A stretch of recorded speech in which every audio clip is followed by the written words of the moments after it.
Ang topic for this morning is about 5 points why God allows suffering. No? 5 kapunto nganong si Lord nisugot ni allow para sa atoa to have this suffering sa kinabuhi. No, daghang question ang naa Lord, kung tinuod siya ng Diyos, nga naman nga iya pa man kang gipabati og mga suffering.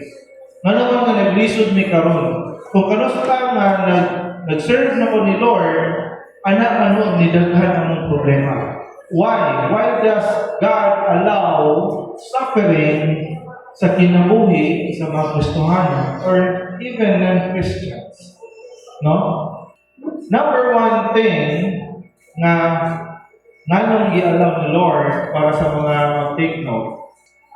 Usap ka butang nganong gialaw ni Lord ang suffering is to build trust.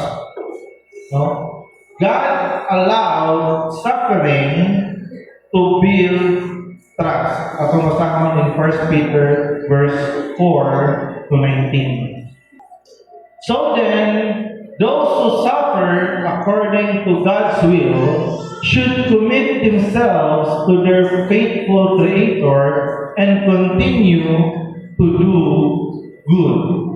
So God wanted to refocus ourselves into God's faithfulness. No? When life breaks and dreams shattered, naatay mga panahon sa itong kinabuhi nga itong kinabuhi buraog madurog, no? Magubak. Ay mga kaigsuonan na ito nga makayon sila nga wala na yung pag-asa ng kinabuhi. Ano man? Wala na ko'y chance nga makaskwila pagbalik. Wala na ko'y chance nga makatrabaho pagbalik. Buraog, di na yun ko siguro anay maminyo. Di na yun siguro ko anay maka-abroad. Di na yun ko anay... Feeling mo sa yourself, nag-stop na ang kanang nga nag-manifest sa iyong life. But we learn quickly that people change and people are not trustworthy. Diyan mo makita nga mga tao na nakaingon ka sa unang masaligan ni mo, dili today siya ni mo masaligan total. Kaya ka nga anak, dito si akong amigo, yung kaso o bungita o trabaho siya may matabang na ko. Pero pagkabot sa panahon nga, nagkinahanglan na kautabang, makayon na ka nga, dili din ako sa tinong amigo. Ano man? Nangayon ko utabang niya, masudod o trabaho, ngayon mo siya na naglisod, hindi ko sudod niya ikaw, masudod ka sa iyo lang. Why? Because it is nature sa human to be selfish. No? Pero, inani ng mga batang, we suffer these things to refocus ourselves diha sa pagkamaayo ni Lord, diha sa faithfulness ni Lord. Emotion can be very tricky, no? When it comes to focus. Ang emotion, very tricky ka siya. Dako ni siya kahimuan sa imo ang focus sa kinabuhi. No? Ano man? Ako yata nga example, this is the story sa usa ka babae nga bound to go abroad. Ana, kompleto na tanan. Nanay passport, nanay employer. Ang iyang nga yung buhaton, to Manila, biyahe padulong gawas abroad. It is their life-saving unta nga grace. Pero, dito sa nabikil sa emotion. Wanang yung nga ang emotion, very tricky kayo. Why? Instead nga mo ato na siya abroad, wala siya kadayon. Ano man? Ingon ang iya ang Paris. Pwede din na lang pagkakaw. Huwag na po ang mapata, hindi sila kailan nito. Pwede din na lang kamulakaw, dari na lang ka sa balay, ang kamot na lang ka dari, at least dili ka makalilang. No? Kung sa ending, wala sa kadayon. Ano man? Because ang iyang emotion, ako kahit himuan sa iyang focus. Imbis na focus sila na Makabrod ta, makatigom ta, then mag-business ta. Mo kay main dream, mo kay main focus nila at first. Pero katong time nga magbulag na sila, nanay time nga ang ilang emotion redirect their focus. No? Ang emotion na to sometimes is very tricky. Usahay dili ta ikon sa kaaway. Igmayon ng kaaway ni mo nga ayaw sa pagsimba naman wala imo ang lalabas. Wala imo ang crush. Wala si crush di sa kumusimba. Ay, dili sa kumusimba kaya di ko ganahan sa pastor. Dapat sa kung usa ka pastor na ganahan ako. O ito ganahan ako kumalik. But you are directed by your emotion. But the Bible says, inhalan ako ang focus will be on Jesus. No? Emotion can be tricky. Emotion will make you focus on the problem. Bantayan ninyo, ang atong emotion dito sa maglantaw sa problema. Unsay sayo, unsay dili maayo, unsay problema sa kinabuhi, naka-focus ang emosyon ana. Wala tayo itulog karon, sis. Ano naman? Ikaw kay ko gihunahon ng problema. Ang imo emotion naka-inline diha sa kung sa mo imo ang problema karon nga time. Pero gimuang lang taon no kayo, emotion will shift your focus diha ni Lord, while faith focus on something na wala ka nimo madawat. Amen? Ang faith is something na wala pa nato nakuha, pero ato na siyang i-claim na. Salvation is something na wala pa nato na experience unless the time na makita na nato na nasave na tayo na sa langit. Pero we believe that we are saved through Christ our Lord. If ako ang pasagdan nagsuon nga atong emotion mo'y mag-lead sa ato ang kinabuhi, we will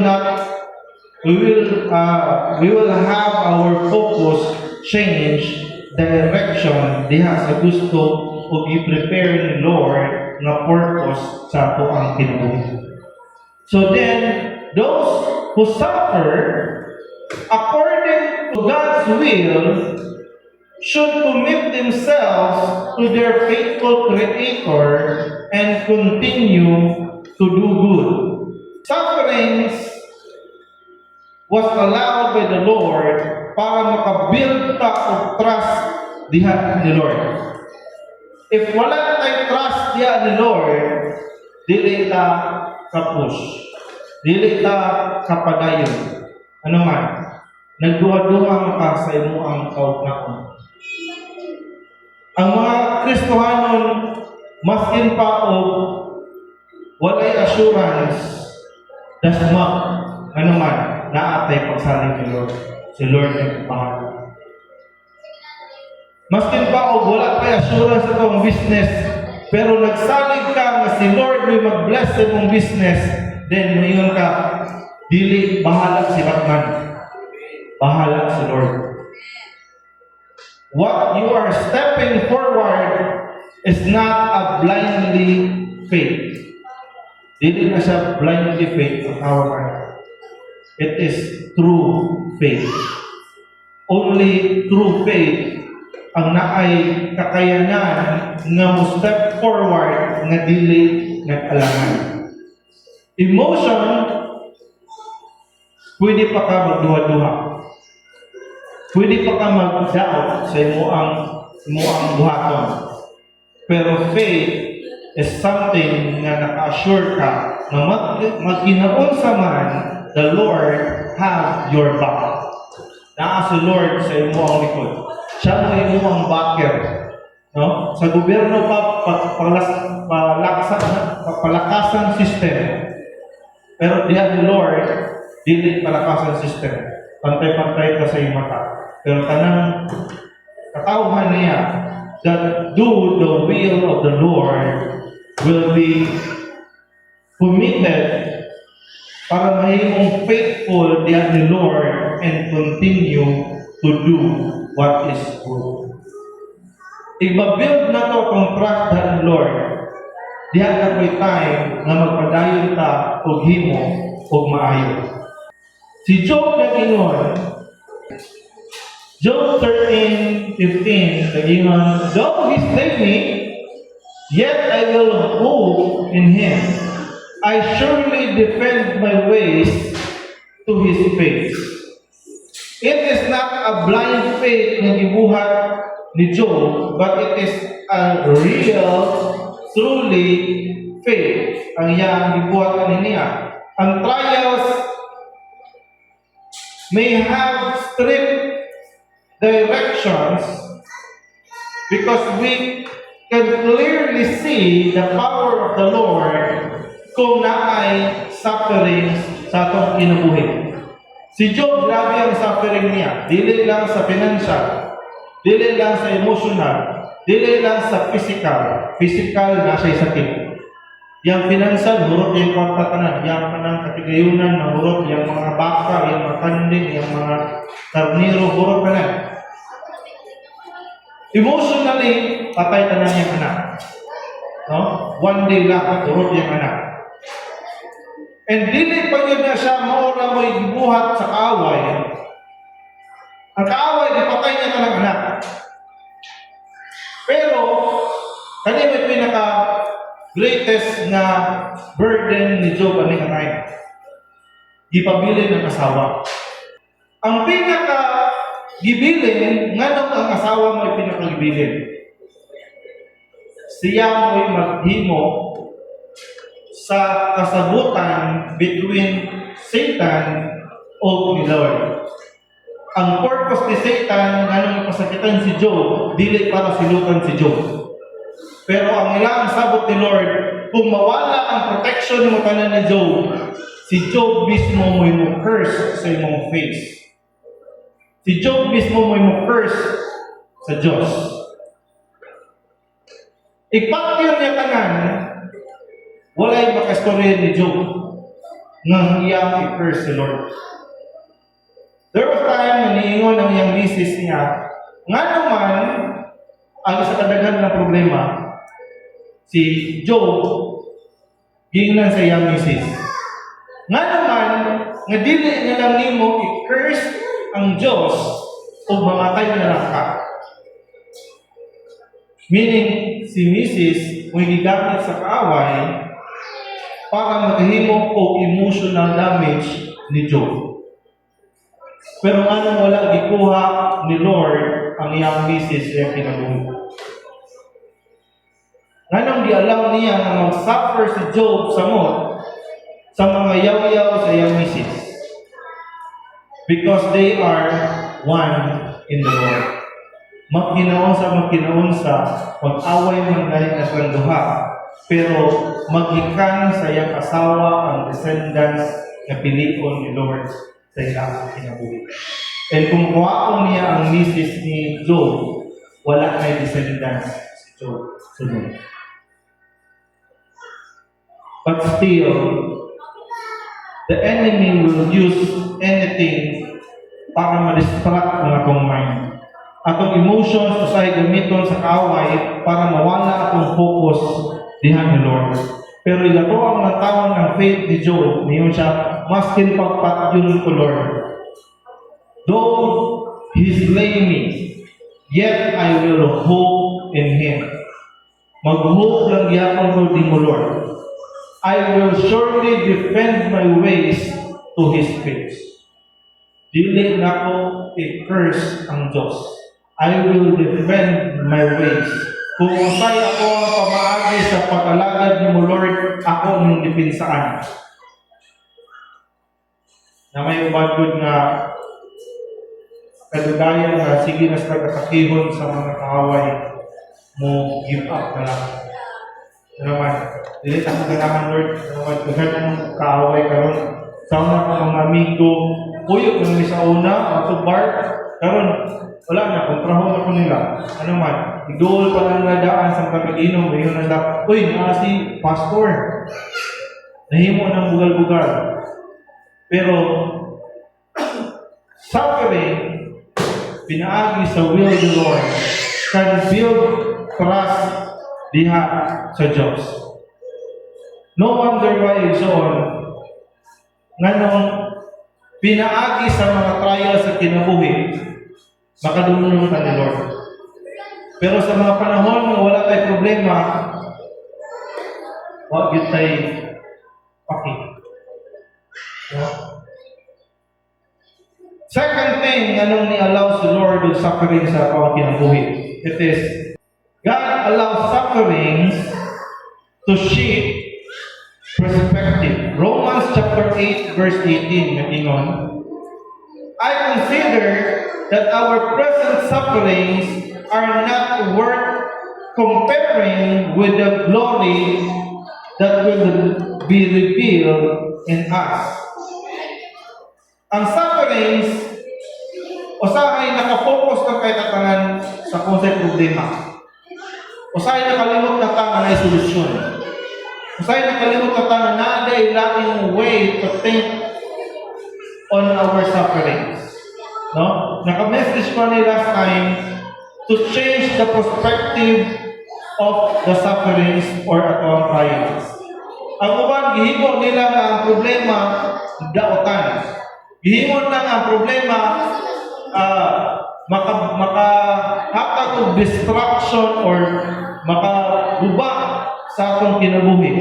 Where in fact, if we shift our perspective so on, sama sa giingon ng Apostle Paul in Romans 8 verse 18, nga iyang i-consider ang iyang present suffering na not worthy comparing sa kung saan mo i-reveal ni Lord in the future. Dili makumpara igsoon kung saya to ang experience karon kung saan mo i-reveal ni Lord sa ako. Okay, ka kaning ako ang pagkantos aning akong sakit. Sige ka o suffer o sakit sa imong kalawasan. Dili na siya makumpara kung sa i-reveal ni Lord mo. Later you realize nag-reveal ni Lord sa imo nga you are not living by the medicine na naa sa world. But if you keep on trusting the Lord, kanang problema nimo sa imong sakit-sakit sa imong lawas, dili na makumpara sa healing nga kaya ihatag ni Lord sa imo. We keep on thinking about the problem, pero that problem won't solve itself. Kaya inuwa lang siya nyo na una. Igsoon, dili kahigugmaan sa babae nga imo ang gihigugma kung sige ra nimo siya gunahon. No? Kinahanglan na tay buhaton. Kinahanglan dato makita unsa may mahimo nga kaayuhan aning niya sa akong kinabuhi maskin pa sa tunga-tunga sa problema. God wanted to reframe our present struggle. Pain can feel all-consuming in the moment. Usahay ang kakapoy, ang pain sa atong kinabuhi, usahay makadrain. No? Isa niya ka-experience analysis. Kanang draining imong kinabuhi ba? Kanang feeling yung kapoy na makayo? Kapoy na mubangon? Kapoy na mukaon? Ulang na mo ka, kapoy na mong ginawa. Humandit ka na. Kapoy na muskwila, kapoy na manarbaho, wala kang kay choice na legsoon. Naman ka sa kalibutan na ang bayad sa pagkaon, kwarta. Hindi na mo trabaho, hindi na kakaon. Kung sunod na ang tanan, sa no ID, no entry. No ID, no entry, di ka kaspila. Kung di ka kaspila, di ka katrabaho. Kung di ka katrabaho, dili ka maminyo. Kung dili ka maminyo, wala kay katabang para manitag pagkaon. Kung di ka kakaon, patay ka. ID may problema. Mga estudyante, pag-ID din mo. Pain can feel all-consuming, but Apostle Paul reminds us to zoom out and see the bigger picture diha sa atong kinabuhi. Nakapokus ka sa problema, pero si Apostle Paul, pinaagyan ng Apollo, yang iyon nga i-zoom out sa palihog. Nakapokus ka sa times 3 na zoom, na puro sa problema makitaan.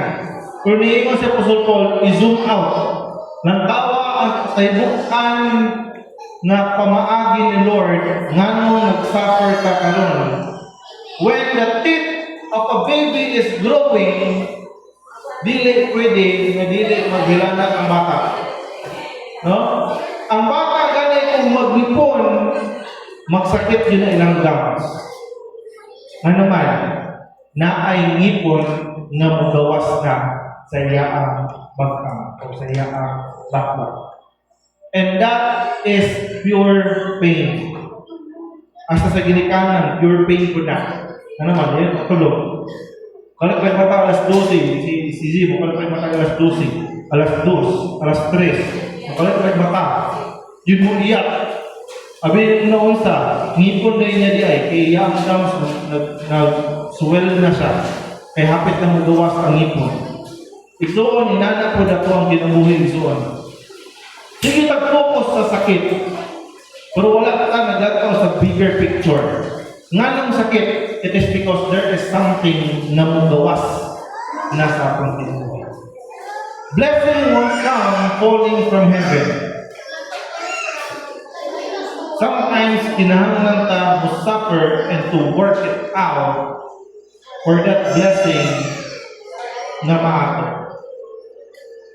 Dili ko ta si Juan naman siguro na maskin pa pwede na nato kuhaan ng bayabas, muhigda pa kita sa ilalong kay magtagad ka na mahulog ang bayabas. Dili inanay so. Kaya kung inana akong kinabuhi, inana ako ang way sa pagkakristohanon na magtagad lang kasigi nga ang blessing matagak lang. What if ang blessing nga matagak kay durian? Saan na mo? So kinahanglan ta maningkamot igsoon po to do our part diya sa blessing. Dili lang ka magsige una-una nga lisura pud ani Lord oy. Lisura pud kay mo pasar aning math. Lisura pud kay mo pasar sa high school. Lisura pud kay pasaron ani ako ang kurso. Mo shift na lang ka ako. Lisura pud kay maninda aning iyang pagkaugma, naman yung tinda kasi si mong paninda pagkaugma yung silingan ninyo. No? Sa mga negosyante, naka-experience ng negosyo, tinuod ng inana. Magtukol ka ice cream shop, pagkaugma, ang tapad ni mong ice cream shop po. Kung namaligyan ka ang puto, pagkaugma yung silingan, namaligyan ang puto. Kung nag-barbecue ka, pagkaugma yung silingan, nag-barbecue na po. No? Ano naman? Nakapokus ka na sa problema pero wala na mo nakita ang bigger picture. Si Lord, yung Apostle Paul, pinagi ni Apostle Paul, yan ang clarify na ang suffering nga itong na-experience, it is because something is going to happen. Greater things are yet to come. Let us not focus on the problem, but let us shift our perspective sa ang experiences this present time. Third, God allows suffering to affirm identity. Acts chapter 5 verse 41 halingon. The apostle left in Sanhedrin rejoicing because they had been counted worthy of suffering disgrace for the name. So recognize disciples' privileges.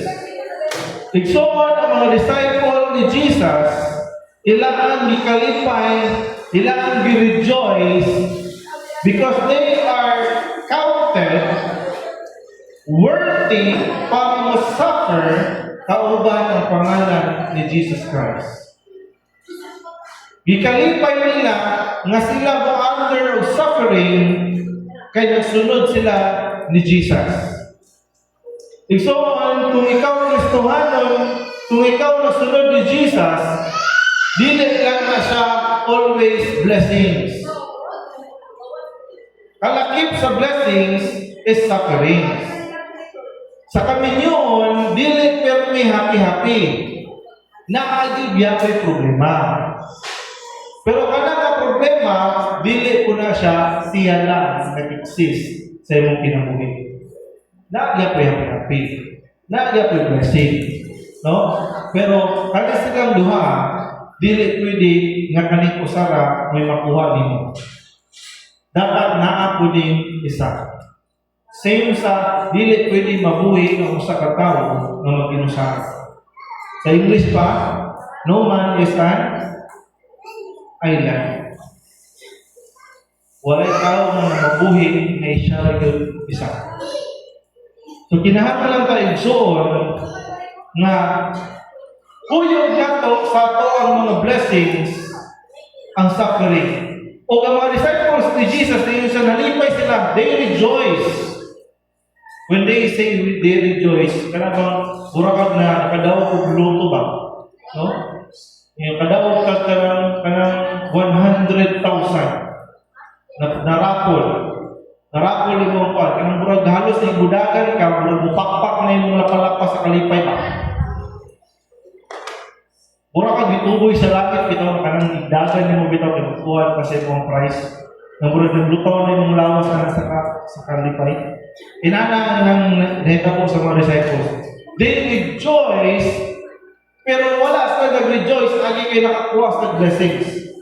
Nag-rejoice sila, kaya nakaingon sila nga, ay ako counted day ko para mahimo nga worthy nga mo suffer kauban si Jesus.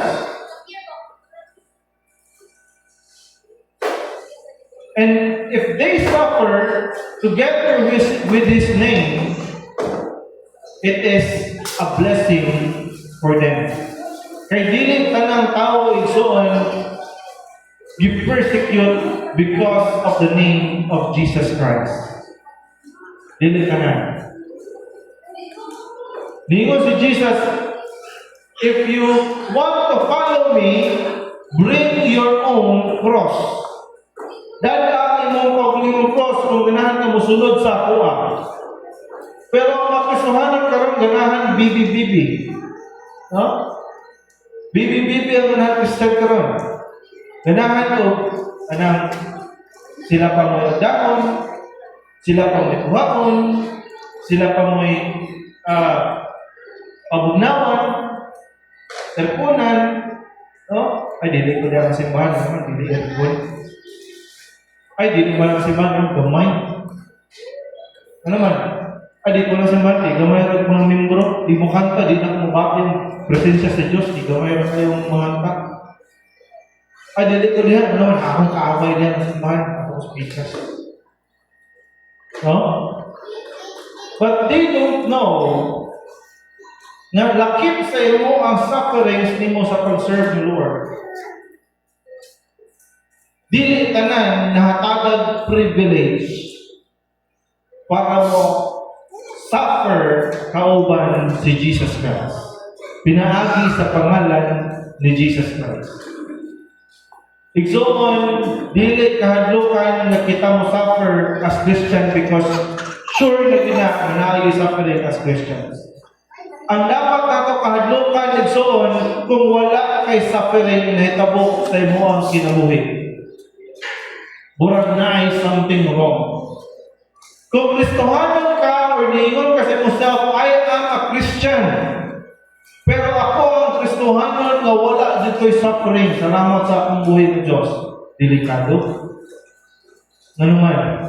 Kung wala kay suffering, meaning wala ka i-attack sa kaway. Kung wala kay suffering, meaning wala i-test the Lord in your life. Kung wala ni allow si Lord sa imo ang suffering or nag-suffer ka pinagi sa name ni Lord, ano ka?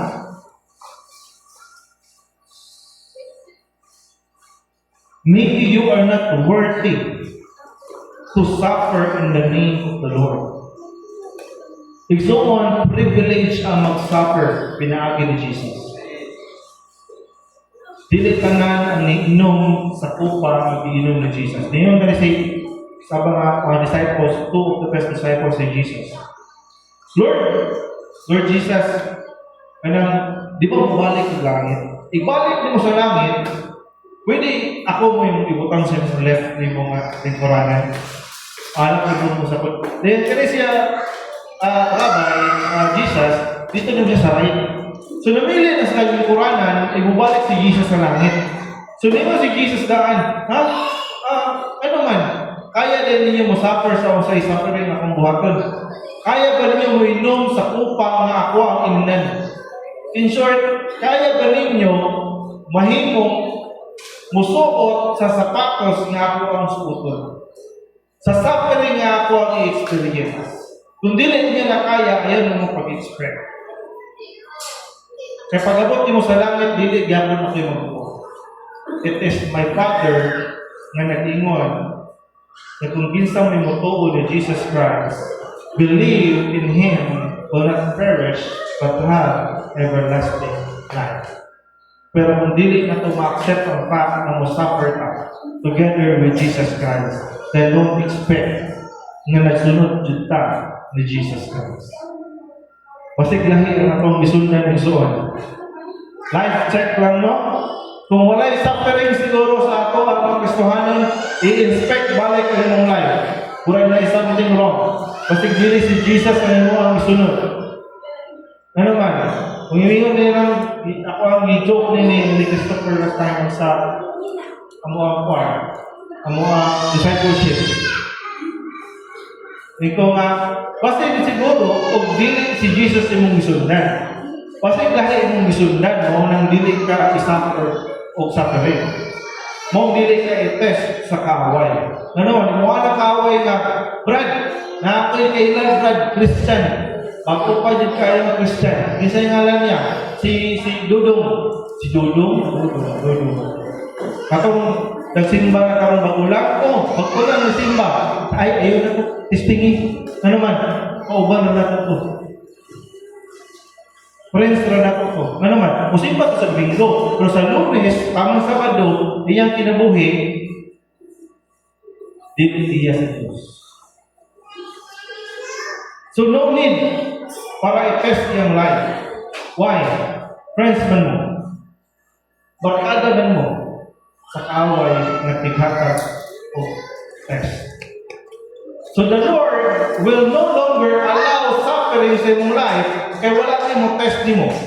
Pero si Job, pag-ingon ni Lord, kailangan ni Job. Si Job, kailangan niya. Si Job, nahimong faithful ni mo, kaya mo masang protektahan. Ang kanang protection ni mo, pasagdi kong akong i-test siya. Natawag na kung dili ka niya i-curse sa imong face. So si Job, na-experience yung suffering, it is because ang iyang faith ni Lord, lipipon. O ng testingan. Sigsoon ang kahoy nga daghang bunga kun din na. Ang mangga gani nga hinog kayo, makita ng hinog kay mangga, maski dili ila, naagi bata o dahil bata mamulong. Sakto? Maski pagang mo ba, nagbitay na ng mangga o. Maski pag mulabay, siguro din na dikit, pwede nga may pukpuk isa, maski dili ila. Ano man?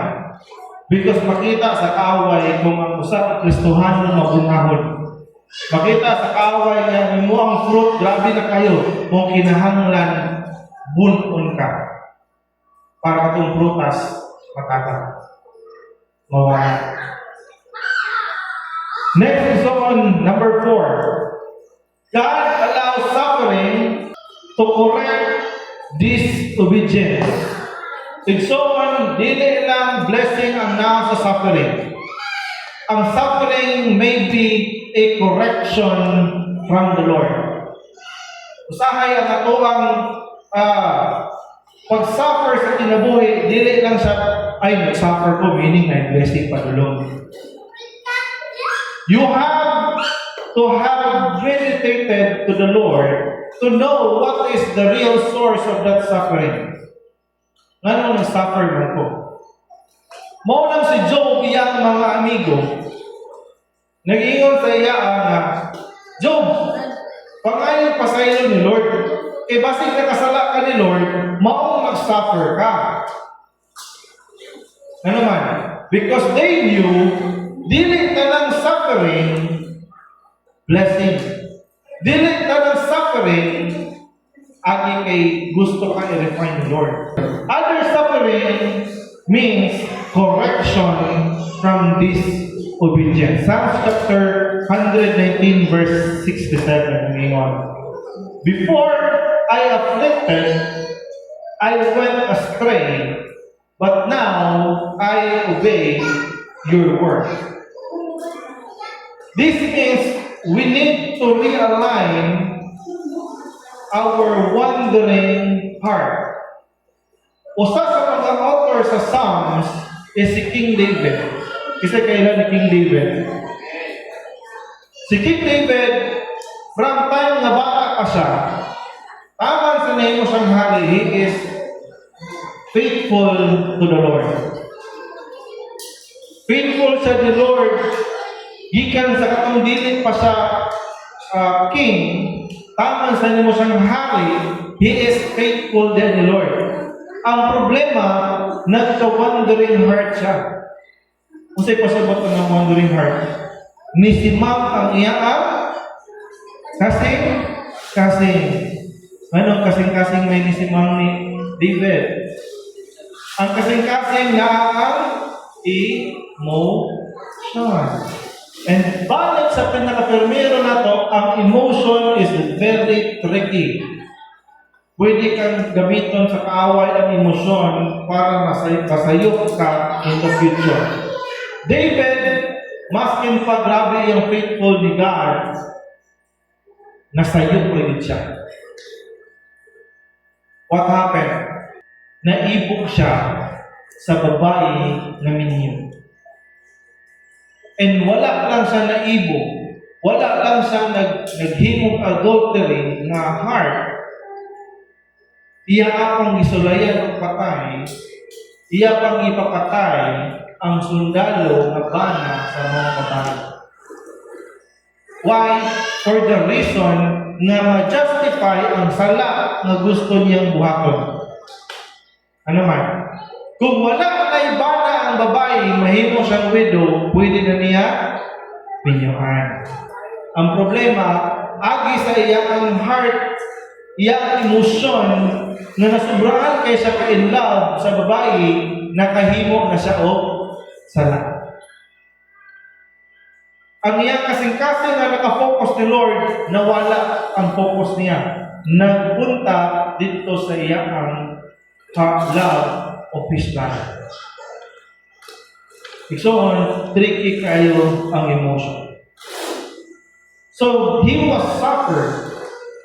He suffered from the disobedience na iyang gibuhat diha ni Lord.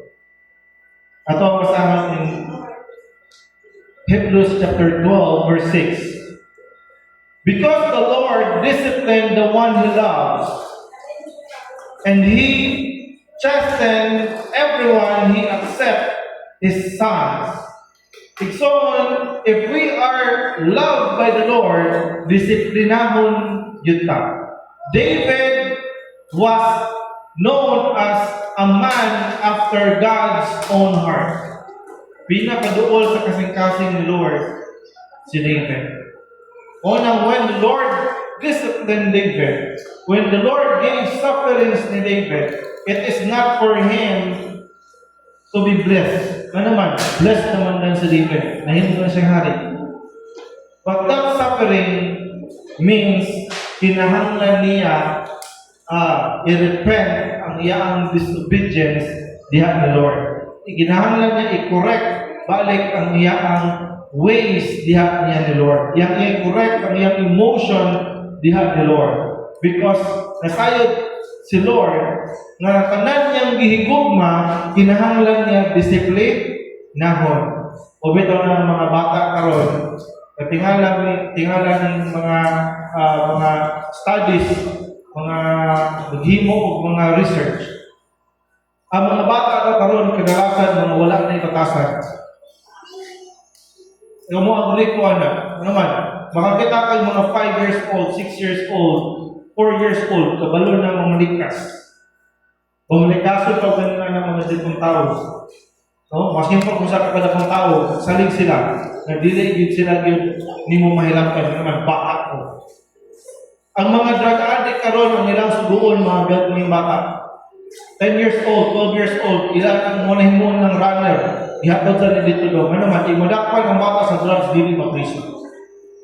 Ang mga teacher karon, kung sa unang panahon ng mga teacher, mamunok pa o eraser, mamunok pa o chalk, manglagay pa o stick, karon sulay buhat, mawadaan kag lisensya.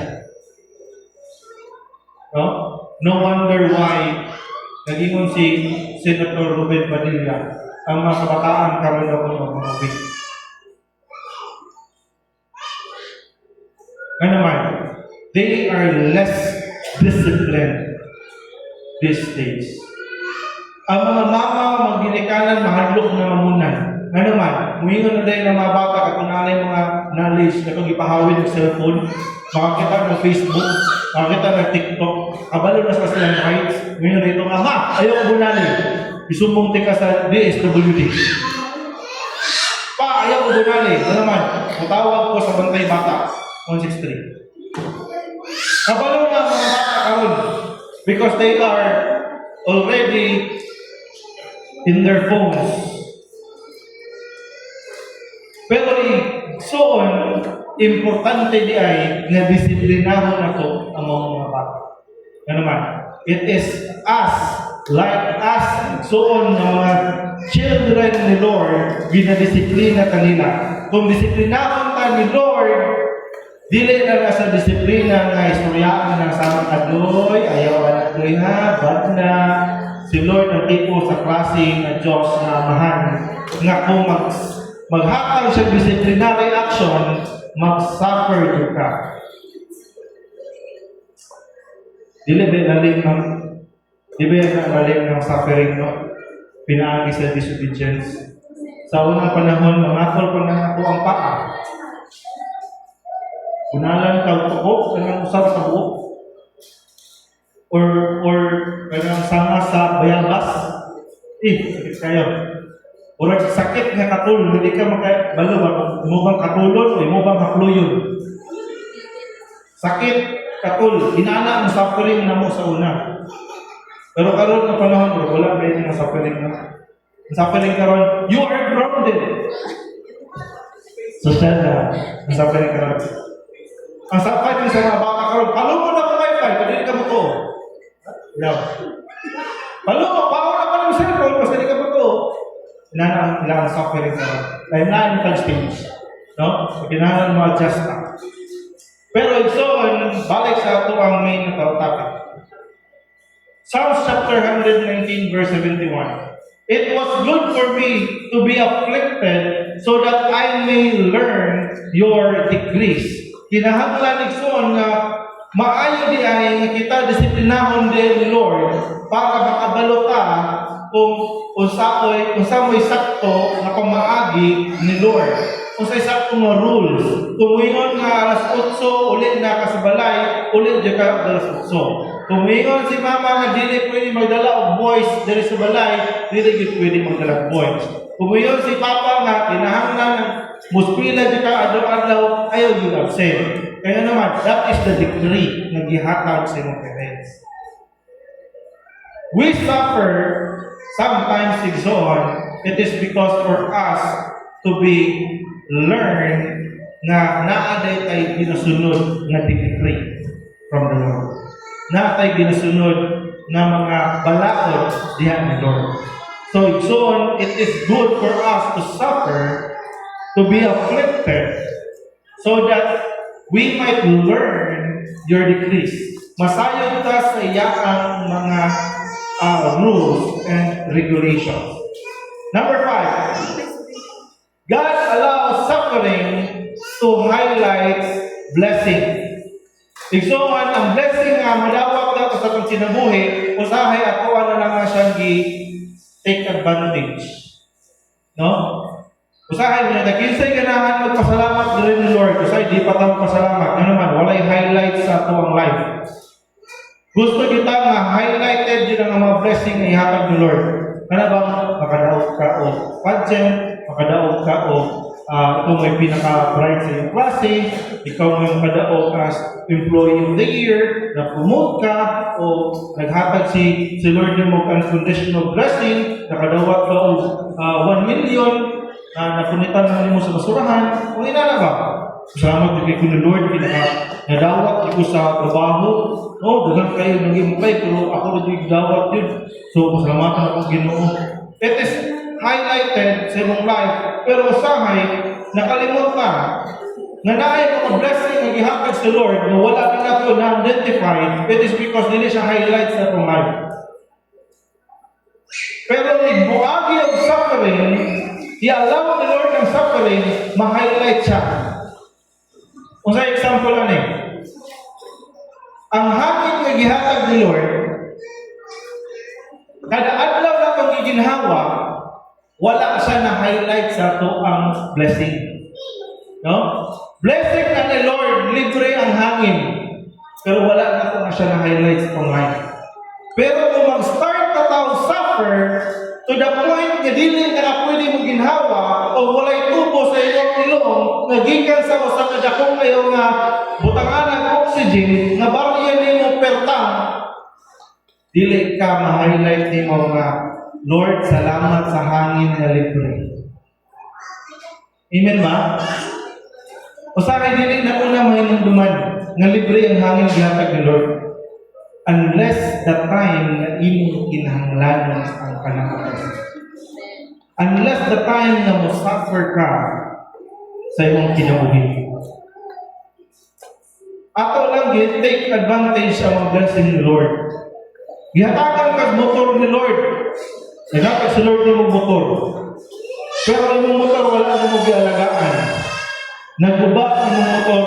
Pagkaguba sa imong motor, dito na din ka nagsugod og ingon nga sayang na ang ato'y motor. Wala lang na kong yampingan. Ano man, because you are already suffering from walking, commuting, padung sa imong school, padung sa imong trabaho, kung kayo ulit ka nga, sayang na ang ato'y motor sa una. Wala lang na ako naprotektahan. Sayang na ang ato'y nindot punta nga service, di na katinanong na masahe. Ma-highlight na dayon ang blessing ni Lord sa atong life. It is because we were suffering from something. Pagkaingon ka sa itong kaugalingon na kung nagtinga na ta, nagsakit na ta, na natay gibati nga